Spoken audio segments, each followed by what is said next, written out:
My first love. Ethan, had a strong sexual desire.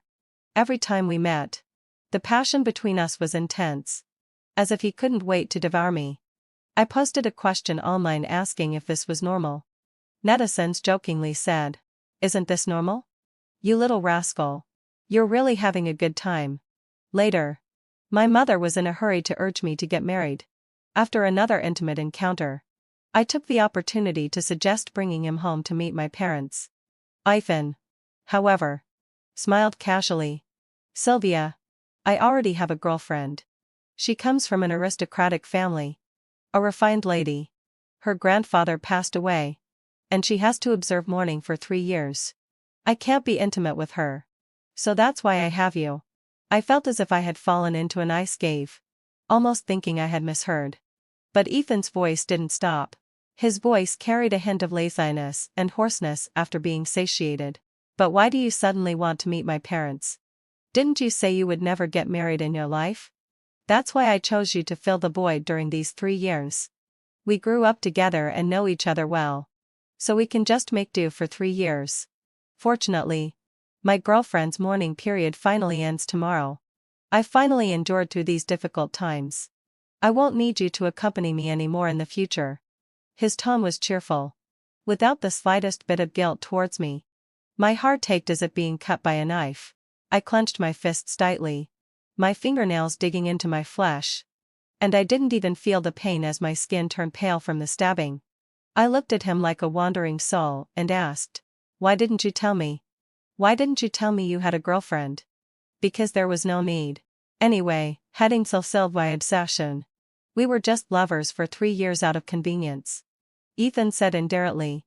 And then he came to ruffle my hair, understandably saying, "Don't worry, Sylvia. I know you hate mistresses the most in your life. I would never let you be a mistress." Yes, heading till Sylvia's session. I hate mistresses the most in my life. A mistress destroyed my family. When I was 10 years old, the woman my father was keeping outside was discovered. And since then, there has been no peace at home. My parents would quarrel hysterically every day, using the most vicious words to abuse each other. They regarded each other as hateful enemies and wished they could tear each other apart. Every time I was so scared that I would hide in the corner, shivering and crying helplessly. It was Ethan who appeared to save me. He knew my inner pain better than anyone else. Since the first day we slept together, I've reported it to my girlfriend. Without her permission, how could I casually sleep with a woman? I abide by male virtues.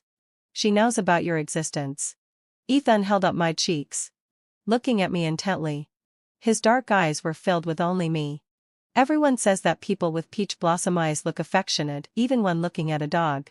That's why I was deceived by his peach blossom eyes for a full 3 years. I once mistakenly thought that he loved me deeply. After the truth came out, all of this was like an unbearable and ugly joke. "So, Sylvia, you're really not a mistress?" Ethan coaxed me in a low voice. His eyes gradually became hot again. His fingers slid from my cheeks and caressed my bare shoulders, lingering suggestively. "One last time. Okay? Sylvia." I suddenly pushed him away. I stumbled out of bed, and my forehead hit the bedside table with a loud thud. "Sylvia, are you okay?" Ethan quickly got up and wanted to come and hug me. A sharp pain came from the place where I hit my forehead. I was extremely sad in my heart. Covering my forehead, I choked up and said, "Don't come over." Ethan really didn't come any closer. He was shirtless, showing his lean and broad upper body. His eyes were a bit puzzled and a bit annoyed. And he frowned at me. I got up from the ground, put on my coat in a hurry, opened the door, and left. I returned home in a daze. Pushing open the door, my mother was like a perfect wax figure, sitting on the sofa. Her beautiful face was full of indifference. The look she gave me also had no warmth at all. "You said you were going to bring your boyfriend home to meet me. Where is he?" I fell silent. During this period, my mother had been urging me to get married very strongly. Over the years, she and my father had been tormenting each other without end. The motivation that supported her to live was that she must never let the company fall into the hands of the mistress and the illegitimate children outside. Even though I had already established a firm foothold in the company with my own abilities, she still wasn't at ease and wanted me to have a marriage alliance. I used to be very glad that the person I liked was Ethan. Because the Bion and Shen families were well matched. There would be no obstacles to our marriage. Until that morning, I was really pushed to the limit. So I told her that I already had a boyfriend and would bring him home to meet her in the evening. My mother didn't say anything. Just nodded coldly. And now I was back alone. The answer was obvious. I said unusually calmly, I don't have a boyfriend anymore. She wasn't surprised and didn't ask any more questions. Instead, she handed me a stack of documents. These are all young talents in the circle. Their family backgrounds, moral characters, and appearances are all excellent. You can choose one who catches your eye. This experience today had exhausted me. And I really didn't have the energy to deal with my mother. I randomly took out a piece of information and handed it to her. Just him. My mother lowered her eyes and glanced at it. Okay. I'll make the arrangements. I was lost in thought and dragged my heavy body upstairs. A few minutes later, Nanny Wang knocked on my door with a jar of ointment. Miss. Madam asked me to apply the medicine for you. Madam also asked me to tell you that there's nothing in life that you can't get through. Cry when you're sad and laugh when you're happy. Don't make things difficult for yourself. In this world, only money and power can nourish people the most. And love is just a passing thing. I looked at my face in the mirror. Haggard and pale. There was a prominent bump on my forehead. Red and swollen. I looked as ridiculous as a clown. The tears that I had held back all night finally streamed down. Just cry. This is the last time. Let go of everything after crying. The past is like the past that has died. And the present is like the present that has been reborn. In the following days, I blocked Ethan and devoted myself entirely to my work. The effect was good, and I almost forgot about him. Until Ethan's girlfriend sent me a message, asking me to meet her. I didn't want to go at first. However, I still felt a bit guilty. People really shouldn't do things that make them feel guilty. Even though I was the victim in this relationship, and even though I had been involved with Ethan for 3 years without knowing he had a girlfriend, I still felt a sense of guilt towards that woman whom I had never met. We met at an antique style garden restaurant. Pushing open the door of the private room, there was a woman sitting inside wearing a plain cheongsam. Her long, straight black hair was casually tied up with a jade hairpin. Her face was a bit pale, but her delicate beauty couldn't be hidden. She smiled at me faintly, as serene and composed as a beautiful painting of a woman. Sylvia. I'm Claire. Please have a seat. I sat opposite her in silence. Since I was a child, I had witnessed many times when my mother confronted mistresses. There were moments of restrained tension and also hysterical outbursts. But never was it as calm as today. Claire stood up, poured me a cup of tea, and gently pushed it in front of me. Smiling sweetly and saying, "This tea is really good. After drinking it, the fragrance lingers in your mouth. Give it a try." Sylvia. Like a robot. I picked it up and took a few sips. Then I put down the teacup and looked at Claire, saying, "I'm sorry, Claire. It wasn't my intention to interfere in your relationship with Ethan. When I was with Ethan, I thought he was single. I didn't know he actually had a girlfriend." She smiled faintly. "It doesn't matter. Ethan has already told me about it. And I don't mind." It seemed that, as Ethan had said, he had gotten Claire's permission to be with me. But this was really disgusting and absurd. I felt like a monkey, being played around by the two of them. "I mind even if you don't. If you had just reminded me 3 years ago, I would have dumped him right away, and never have been entangled with Ethan for 3 years. What on earth was your mentality to allow your boyfriend to be involved with another woman? Do you have a fetish for being cuckolded?" Claire looked at me unfairly. As noble as a noblewoman in a court lady painting. Our Claire family has been an aristocratic family since the Sui and Tang dynasties. It's normal for a young lady to have several maids as part of her dowry when she gets married. You were just fulfilling the function of a dowry maid. What's there to care about? Ethan has strong desires. My grandfather passed away, and I had to observe mourning for 3 years. I couldn't bear to hold him back. Coincidentally, you could help him relieve his desires. Isn't that a win-win situation? I looked at her in shock. I never expected that in the 21st century. There were still such remnants of feudalism. Claire lowered her eyelashes and sipped her tea. Her voice was gentle and soothing. Unhurried as she said, "Sylvia, I've already heard Ethan mention you. You two are childhood sweethearts who grew up together. Your family was in pieces. But Ethan's family was warm and happy. So you liked to visit Ethan's family. And Uncle Bion and Aunt Bion also liked you very much. You've had a crush on Ethan since you were a child. And your biggest dream was to marry into Ethan's family and become a member of it." I clenched my fists and interrupted her coldly. "Stop talking nonsense. What on earth do you want to say?" She smiled, held a handkerchief, and coughed lightly. "Sylvia, let's make a deal. I have a heart disease. And my health isn't very good. I hope you can continue to have a physical relationship with Ethan and help him relieve his desires. In exchange, the Clare family will step in to help you under my new father's power. Deal with your father's illegitimate children. And hand over the family business of the Sylvia family to you. How about it?" I stood up abruptly and cursed. "You're crazy." After saying that, I turned around and left. But before I took 2 steps, my legs went weak. And I almost fell to the ground. Then a tingling, numbing itch welled up from the depths of my body. I felt as if my whole body was on fire. I suddenly turned my head, looked at Claire, and gritted my teeth, saying, "You actually put drugs in the tea?" Claire still had an air of tranquility. "Don't worry, Sylvia. I used the secret imperial medicine passed down in the Clare family. It won't harm your body. Don't worry too much." I was so angry that I almost exploded. I didn't want to entangle with the crazy woman in front of me anymore and tried to gather my strength to open the door. But the door was locked from the outside. No matter how much I twisted the doorknob, I couldn't open it. I tried my best to control the surging heat in my body. "Crazy woman. Open the door."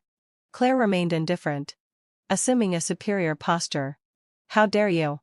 There aren't many mistresses as magnanimous as me in this world. You don't know how to be grateful and even speak rudely." I was speechless. Shaking, I took out my phone from my bag, wanting to call 110. Claire was quick and snatched my phone away. "Don't waste your energy." She held my phone and calmly dialed a number.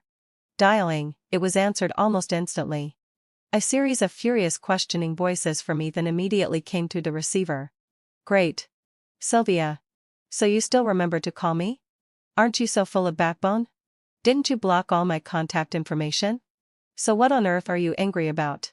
Weren't you satisfied when we slept together? Didn't I satisfy you? Can you stop being so petty? Can't we just part ways amicably? Even if we can't be lovers, we're still childhood friends and have been friends for years. Do you really have to put on this coy act and make everyone unhappy?"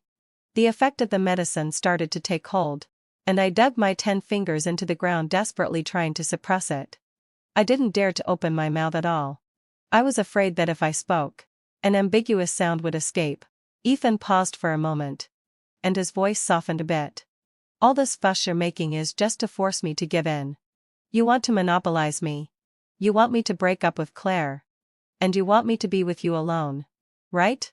But I'm telling you, Sylvia, it's impossible for me to break up with Claire. She's a very wonderful and gentle girl.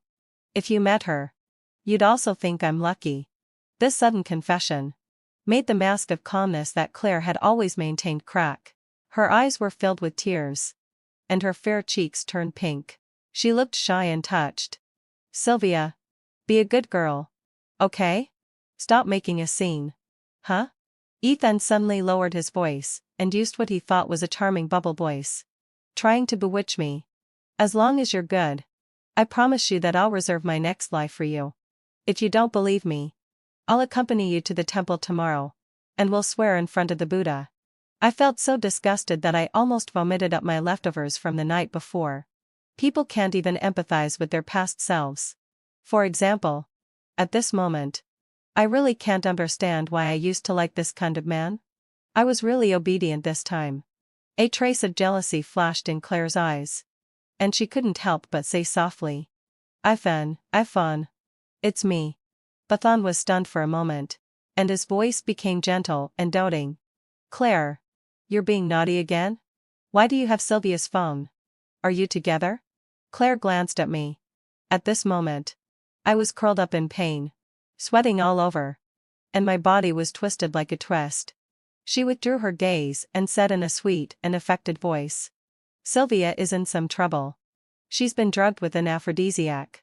Ethan, can you help her? We're at Sui Yuan. I remember your dinner appointment today is also arranged at Sui Yuan. Right? Come over now. You should be able to arrive in 5 minutes. We'll wait for you here. Ethan immediately became excited, and his tone seemed very hurt and painful. Claire. Since the day your mourning period ended, Sylvia and I have already broken up. I really love you. You don't need to test me like this. Claire smiled and said coquely à Claire. Okay. I know you love me. But I also know that you actually still care about Sylvia in your heart. It doesn't matter. As long as you love me, I cannot care about anything. Hurry up, Ethan. Sylvia can hardly hold on anymore. After hanging up the phone, she threw the phone on the dining table. Then she slowly walked up to me and squatted down, using a handkerchief to wipe the sweat off me. You're sweating a lot. It must be very uncomfortable, right? Women are creatures who say one thing and mean another. You said you wanted to break up completely, but your body may not think so. I closed my eyes to conserve my energy. Now the door couldn't be opened, and my phone was also snatched away. I could only secretly wait for the opportunity. Soon, when Anna sigh, the sound of footsteps came from the corridor.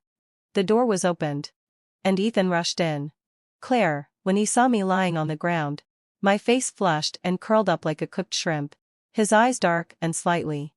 It was that familiar look again, full of aggression and desire. Claire tilted her head and smiled cockathiously at him. Ethan, you're here? Ethan looked touched. Claire. To have a wife like you. What more could a man ask for? He quickly walked up to her, held her face in both hands, and leaned down to kiss her passionately. The two of them were oblivious to others and kissed obsessively. This was the moment. I suddenly jumped up from the ground. Like a wild ox, I burst out with super strong impact and rushed out of the door. I shouted frantically as I ran. Help! Murder! Fire! Someone is trying to kidnap a woman. Damn Sui Yuan. It was as desolate as a haunted house. I made such a big commotion. Yet I didn't even see a single waiter. I huffed and puffed as I ran in front. Ethan leisurely chased after me, like teasing a caged little animal. His tone was frivolous and somewhat mocking. Sylvia, be careful when you run. If you really get hurt, I'll be heartbroken. I was going crazy with discomfort. It was hot. So hot. I couldn't stand the heat anymore. Before I knew it, I tore open my collar. After turning the long corridor, I finally saw the gate of Sui Yuan. I instantly felt the dawn of hope. With an inhuman willpower, I started to accelerate and sprinted forward like crazy. But I still couldn't escape. Just when I was only one step away from the gate, Ethan caught up with big strides, grabbed my shoulders with both hands, and pressed me hard against the wall. He leaned down close to me, and his scorching breath hit my face in an ambiguous way. Sylvia, have you had enough of this nonsense? You're really a troublesome little vixen. The secret imperial medicine of Claire's family has no antidote. I'm the only man you have. If you don't let me help you, who else do you want to help you? The smell of male hormones was everywhere. I was forced to have red eyes. I kicked him hard into the artificial lake next to us. Bah! What are you barking about? Go and feed the fish for me. Ethan thrashed around in the lake. Sylvia, come back to me. Damn it. You're my woman. Don't let any other wild man touch you. I ignored him. I quickly opened the gate and stumbled out. There was a Koenigsegg convertible parked at the gate, and the owner was about to start the car. I took a running start. Using the backflip technique of high jump, I landed in the car like a comet hitting the earth. The owner of the car was stunned. Is this how beautiful girls make their entrances these days? So unique? I gasped and looked up from his arms. I met the owner's incredibly handsome face at a glance. Instantly, evil thoughts arose in my heart. The long-suppressed desire swept through my whole body, and my heart started pounding so hard that it almost jumped out of my chest. I asked politely, "Hello, sir. Can I kiss you?" I waited for the other party's reply with the last bit of reason I had left. Ahmad twitched the corners of his mouth and squinted his eyes.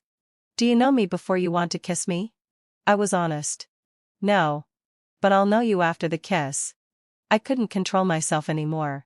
I climbed onto his shoulder like a water snake and touched his lips with my breath like an orchid. His lips were very kissable. Soft, cool, and very comfortable. This kiss was like a timely rain, temporarily relieving some of the raging fire burning inside me. The man's beautiful face seemed to be blushing as if it was about to burn. For a moment, I didn't know if he was the one who was drugged or if it was me. I gently stroked his Adam's apple and collarbone, planning to go further. In that crucial split second, I saw my own reflection in the other person's dark pupils. My eyes were red. My face was full of lust. There were fine beads of sweat on my forehead. My clothes were disheveled. My chest was exposed. And my hair was as messy as a female ghost's. Ugly, heaven fulfilled my obsession.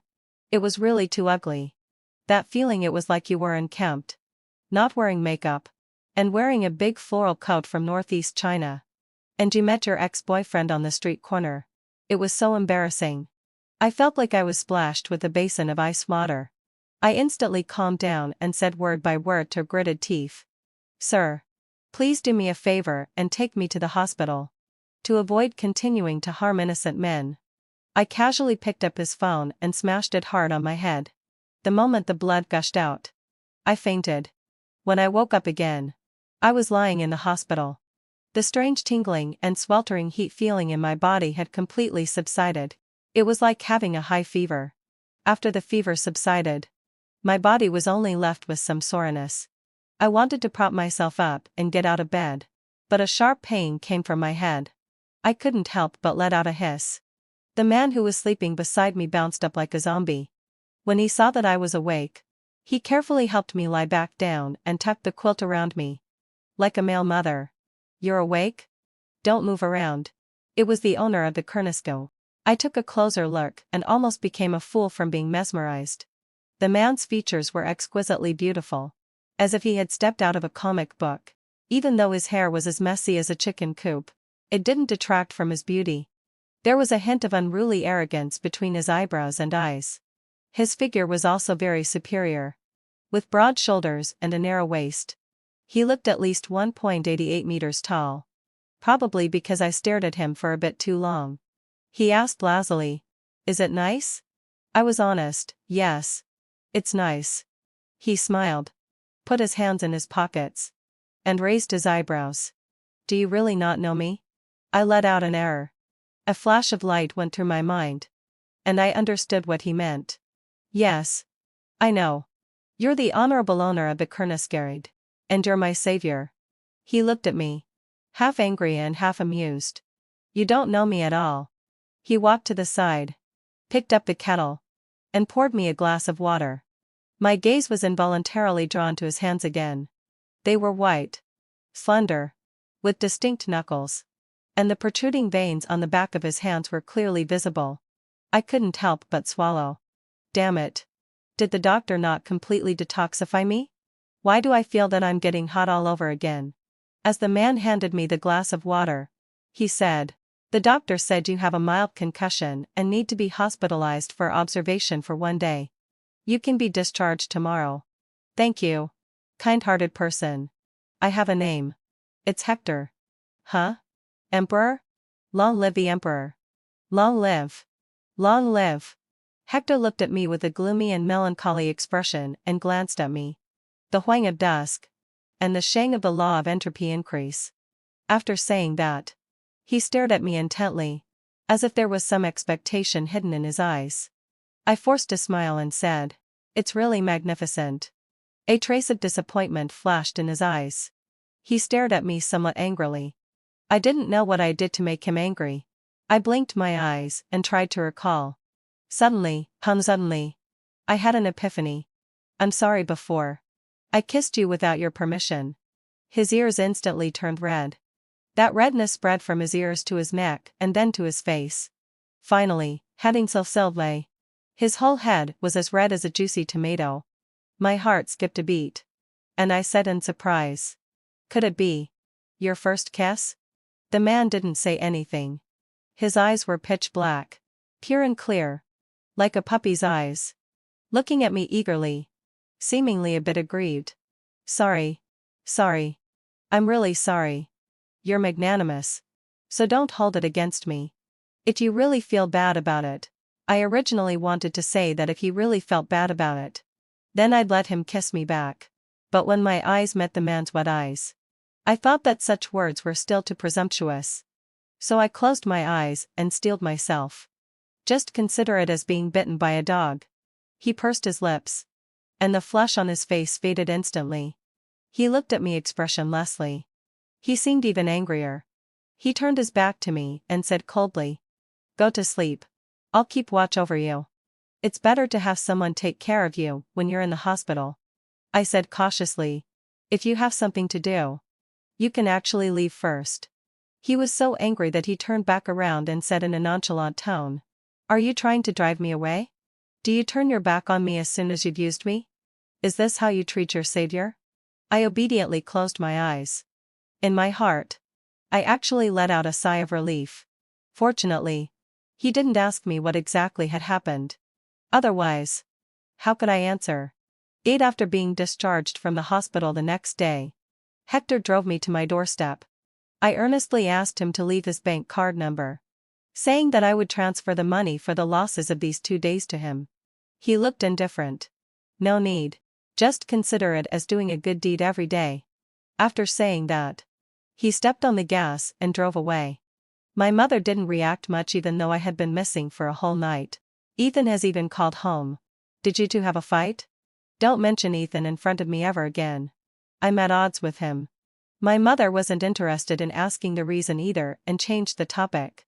"I've already arranged the blind date. Next week. It's the 80th birthday of old Master Huang. People in the circle will all be invited to celebrate his birthday. And you two can meet by the way. Soon." Let out a low sorry. The day of the birthday banquet arrived. The ancestral mansion of the Hector family was also a Jiangdan-style garden. The pavilions, terraces, and towers were scattered in a staggered manner. And every step revealed a picturesque scene. More magnificent than Sui Yuan Garden. My mother and I were wearing high-end custom-made dresses. As soon as we reached the banquet hall, we met my father arm in arm with a charming and beautiful woman. She looked unfamiliar. He must have changed his female companion again. My mother looked indifferent. Disgraceful old lecher. My father heard it with his sharp ears. And the two of them started arguing again. It was really the same old drama that had been going on for more than a decade. I exhaled a long breath of foul air from my chest and turned around to slip out. As a result, I met Ethan holding Claire's hand and walking towards me. What bad luck. I turned around and wanted to leave. But Ethan quickly caught up and grabbed my arm. "Sylvia. Why are you running? Little thing. Are you still shy when you see me? I really envy you. Your face is so thick-skinned that even a bullet would bounce off it." Ethan's face darkened. "Do you have to speak so sarcastically? Don't worry. I've already discussed it with Claire. Except for the marriage certificate. You won't lack anything that she has." I struggled desperately. "Get lost. Can you stop pestering me?" Claire dropped the pretense of being amicable that she had shown with Ethan the other day, raised her chin, and looked haughty. "Sylvia. You've already played out the role of the chaste and heroic woman. Don't overdo it. Know when to stop. According to the rules of our aristocratic family, you're just a lowly concubine. Something that the mistress can sell at will. What are you being so pretentious about here?" I was so angry that I went crazy. Suddenly, I was pulled behind someone and shielded. Hector stared at that crazy couple and said in a stern voice, filled with a menacing aura, "Aristocratic family? Very well. My ancestor Huang Chao used to kill aristocratic families with their family genealogies. Did he miss your family?" Claire was left speechless. Her face turned as colorful as a palette. I couldn't help but laugh out loud. Finally, heading till Silvlievsai. There was someone who could deal with this feudal crazy woman. Claire was always talking about the aristocratic family and the mistress. She was like a lunatic who had escaped from a mental hospital. Huang Chao had killed more than 100 aristocratic families with their family genealogies back then. He was simply out of control. He was the bane of people like Claire who were obsessed with the aristocratic family. Ethan glared at Hector. Hector. What the hell do you mean? I'm talking to my first love. What does it have to do with you? I could tell back when we were studying that you had ulterior motives towards Sylvia. You still haven't given up, have you? You're harassing her again. Do you think I'm dead? A huge question mark flashed through my mind. Back when we were studying? Why don't I remember ever meeting Hector? Hector said in a calm voice. So what if I have ulterior motives? Sylvia isn't your possession. Ethan was furious. You were just a lackey following me back then. How dare a dog covet what belongs to me? Claire tugged at Ethan's sleeve. Ethan? Be careful with your words. After all, he's the crown prince of the Hector family. We can't afford to provoke him. Ethan calmed down a bit. Hector. I don't want to make things too ugly. Let go of Sylvia. I have something to talk to her about alone. I spat at him in disgust. I have nothing to talk to you about. Hector said in a lazy tone. Did you hear that? My fiancée said she has nothing to talk to you about. He seemed somewhat pleased in his tone. But I widened my eyes. When did I become Hector's fiancée? Why didn't I know about it myself? But I wasn't stupid enough to undermine him. Ethan was stunned for a moment.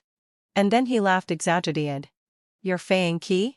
Who are you trying to fool? If it's true, then you two should kiss on the spot to prove it. Hector turned his head and glanced at me.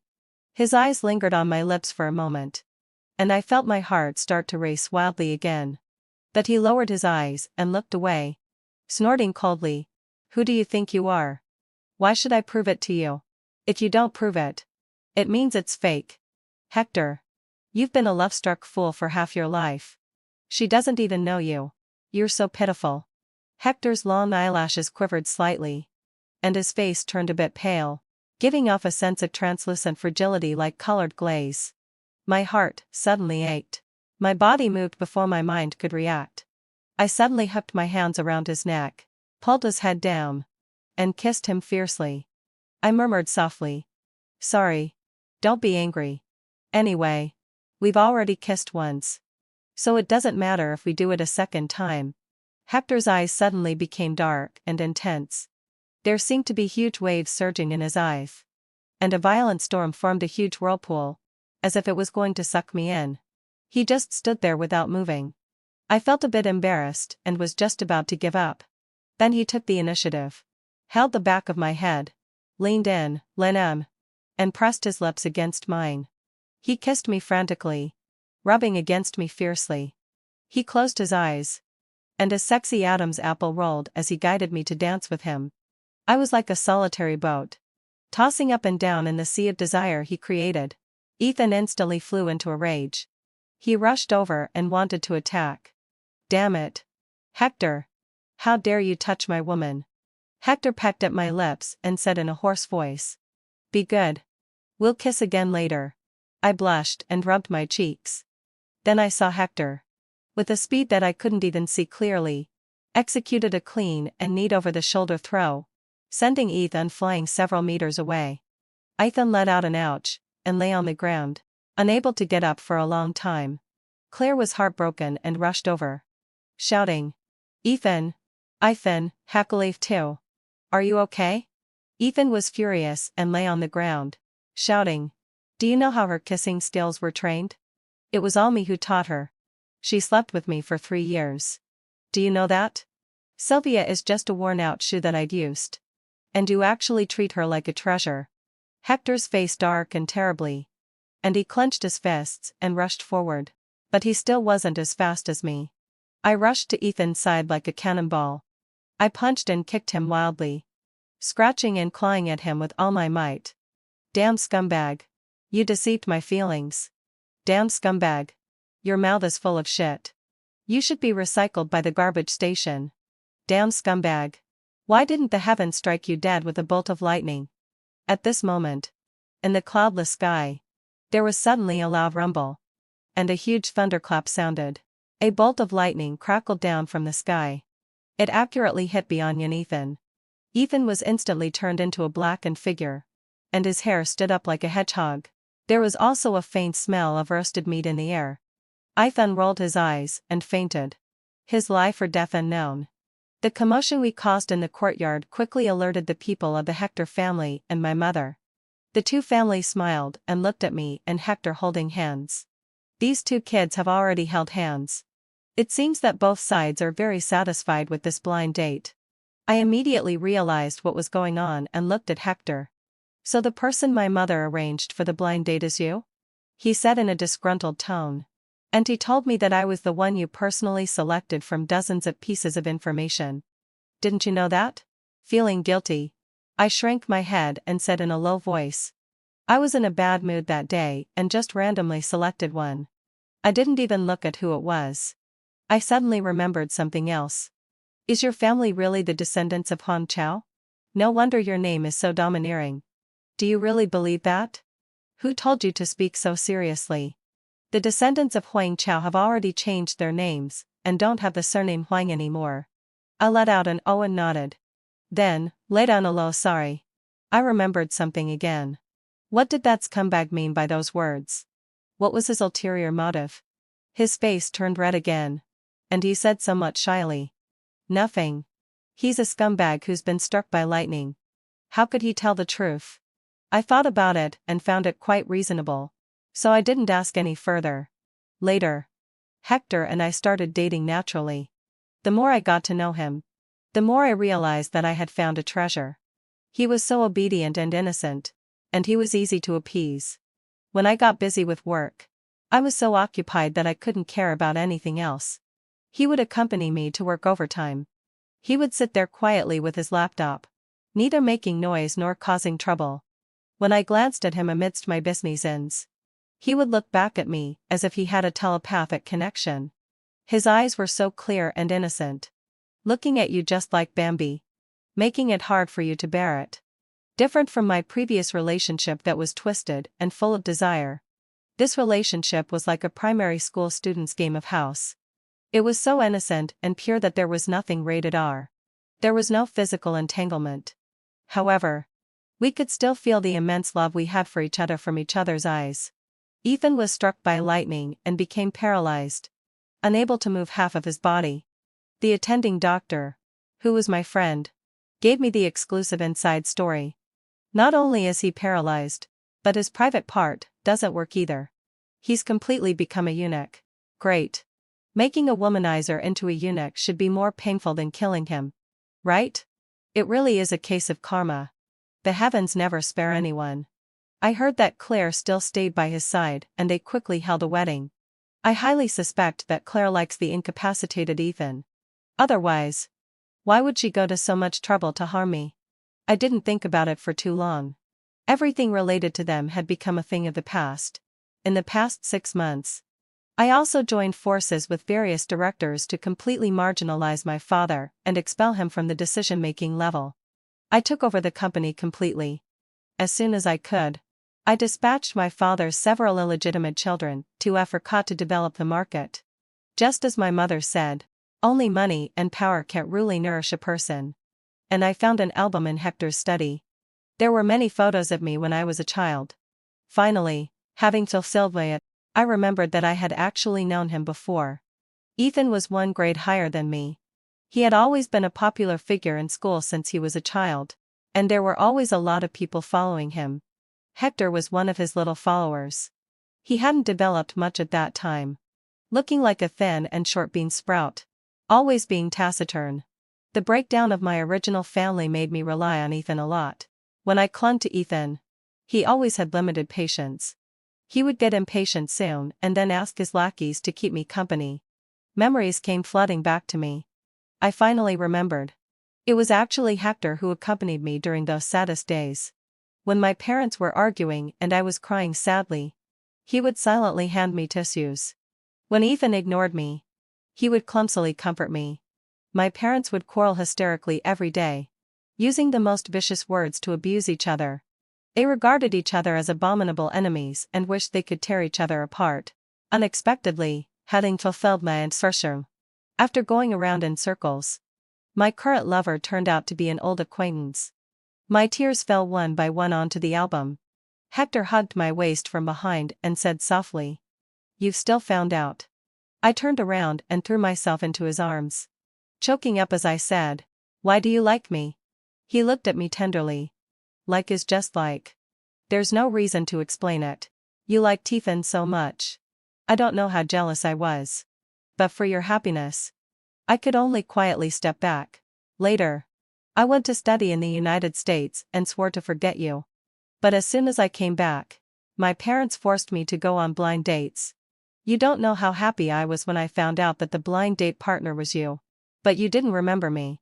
His voice was a bit desolate. And I quickly whispered in defense, "Don't blame me. They say that girls change a lot as they grow up. And you've also changed a lot as you've grown up. Look at yourself. Is there anything similar between you now and when you were a child?" Hector bent down and kissed my lips. Then asked with a smile in his eyes, "Sylvia, now that I've become like this, are you satisfied?" My eyes slowly scanned his face up and down. Then I grabbed his tie, pushed him onto the bed, and straddled his waist. I tilted my head and smiled. "I have to try it to know." Hector's eyes darkened. He suddenly pulled me down. And in a whirlwind, I was pinned down by him. He stared at me, his eyes astonishingly bright. "Sylvia, I love you." The end of the full text.